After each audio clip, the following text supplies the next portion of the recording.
en quoi? C'est comme on dit ça encore? Une belle entrée en scène pour Beverly Salomon. La musique a bien fini. Pin, pin, pin, pin, pin.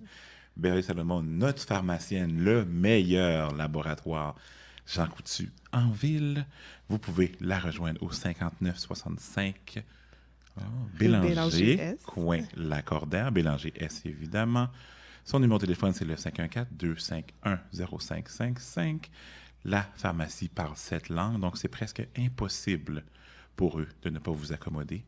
Alors, elle est là, en chair et en os. Comment vas-tu? Ça va bien, à part le trafic, là? Oui, c'est ce que tu m'as dit, hein?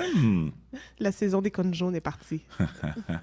Tu nous parles de quoi aujourd'hui? Aujourd'hui, je vous parle de dysfonction érectile. Aïe, aïe, aïe, aïe, aïe! J'étais dans le marché haïtien, j'ai vu une bouteille, je me suis questionnée, j'ai regardé c'était quoi, et j'ai dit, il faut qu'on parle de dysfonction érectile. Mes amis, on a toutes sortes de boissons qui nous aident avec ce genre de choses-là. Démystifie-nous ça, s'il vous plaît. Mais d'abord, on va vous dire c'est quoi la dysfonction érectile. Oui. C'est l'incapacité d'un homme à maintenir une érection suffisamment longtemps pour avoir une relation.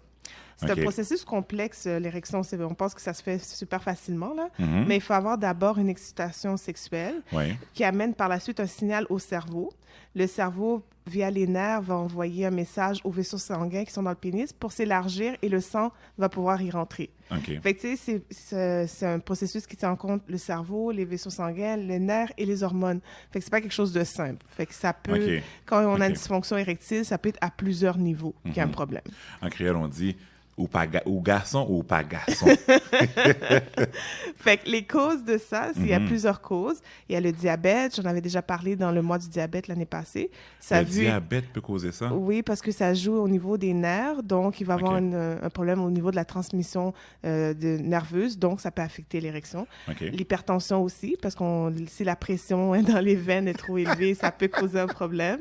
Les gens qui ont eu des chirurgies de la prostate, l'obésité, l'abus d'alcool. Oh mon Dieu! Oui, le stress. Bon, on va arrêter cette chronique-là tout de suite. Et certains médicaments peuvent causer aussi des problèmes de dysfonction érectile, comme les antidépresseurs, certains antihypertenseurs.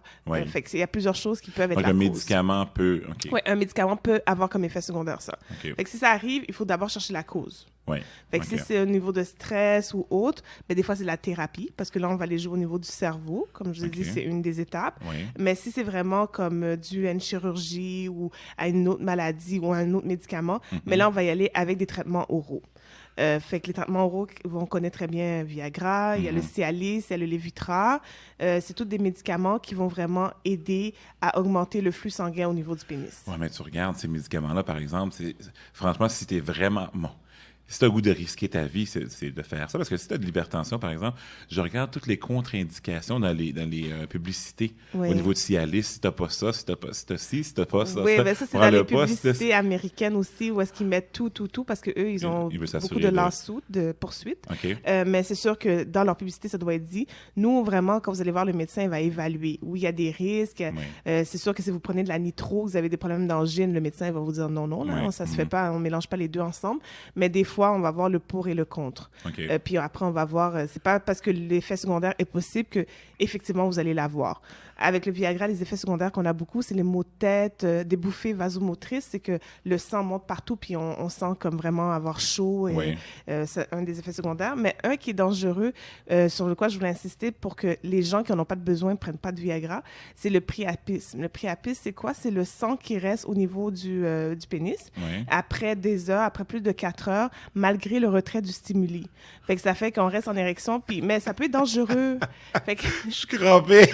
Ça peut être dangereux parce qu'on peut avoir coagulation de sang. Il faut aller voir à l'urgence. C'est un cas d'urgence, plus de 4 heures. Et ça peut entraîner des dommages aux vaisseaux sanguins qui sont nécessaires pour les érections suivantes.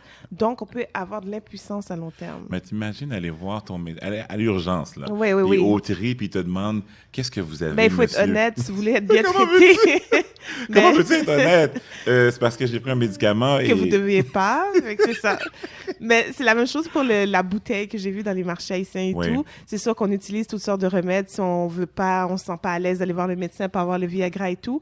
Mais il faut faire attention parce que des fois, j'ai vu les plantes qui sont dedans. Il n'y a pas d'études avec si vous prenez déjà des médicaments, que vous êtes diabétique ou hypertendu, il faut faire attention à toutes ces interactions-là.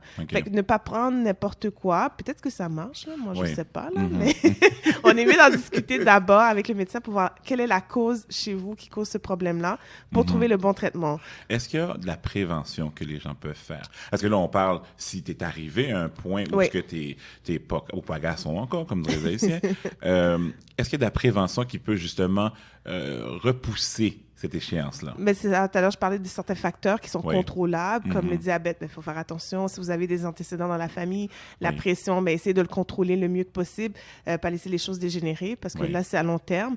L'abus d'alcool, mais évitez l'alcool. Le stress, vraiment le repos et tout.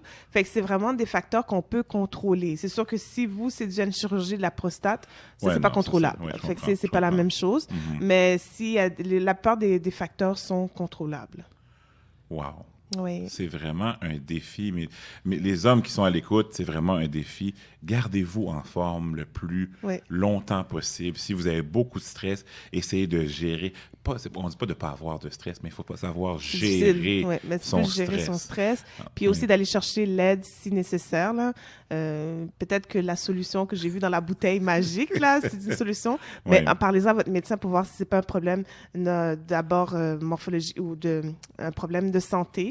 Puis après ça, on peut trouver une solution pour vous. Puis bien que je ne pourrais pas vous dire comment, soyez à l'aise d'en parler. Oui, il ne faut pas avoir honte. Et il faut faire attention aussi aux cocktails, parce que les gens, les hommes, justement, qui aiment s'amuser, qui ont un certain âge, qui ont justement des petits bobos comme le diabète ou l'hypertension, s'ils sont impuissants, ils vont dire, OK, je vais prendre de Viagra, et ils mélangent ça avec l'alcool, des fois, puis tout ça, ça va faire un cocktail assez explosif avec les médicaments qu'on prend déjà. Donc, écoutez, allez voir votre pharmacienne, allez voir votre médecin. Faites un accommodement raisonnable. Demandez à voir un médecin homme ou un pharmacien homme si vous êtes trop gêné. C'est ça, il faut se mettre dans une situation où on est à l'aise, faire confiance à la personne. On est des professionnels de la santé, fait que ça reste vraiment confidentiel, mais il faut en parler qu'on a un problème. C'est important. Est-ce que c'est répandu? J'ai pas de statistiques par rapport au pourcentage. Puis des fois, c'est difficile d'avoir des études sur ça aussi parce que les gens sont gênés puis ils mentent. Mais ça peut arriver. Là. Il y a beaucoup de personnes qui le cachent. Là. Wow, en tout cas, moi, tu m'as éclairé énormément dans cette chronique-là. Disons qu'on va travailler sur la prévention pour pas avoir justement à utiliser éventuellement un cocktail. C'est incroyable, franchement. Tu sais, vieillir, là, c'est toute une particularité parce que tu vois, on n'avait pas ces préoccupations-là il y a 5-10 ans. Non, mais c'est vrai, il y a 5-10 ans, on ne pensait même pas à ça. Puis maintenant, on parle de prévention, justement, pour bien vieillir, pour bien entamer la quarantaine. C'est très important. Incroyable. Merci beaucoup. On se voit la semaine prochaine. Beverly, merci beaucoup. Et chers hommes, nous avons enregistré la chronique, donc nous allons vous la faire écouter si vous l'avez manqué. Il en va de soi. C'est votre avenir, c'est votre futur, c'est votre satisfaction qui est en jeu.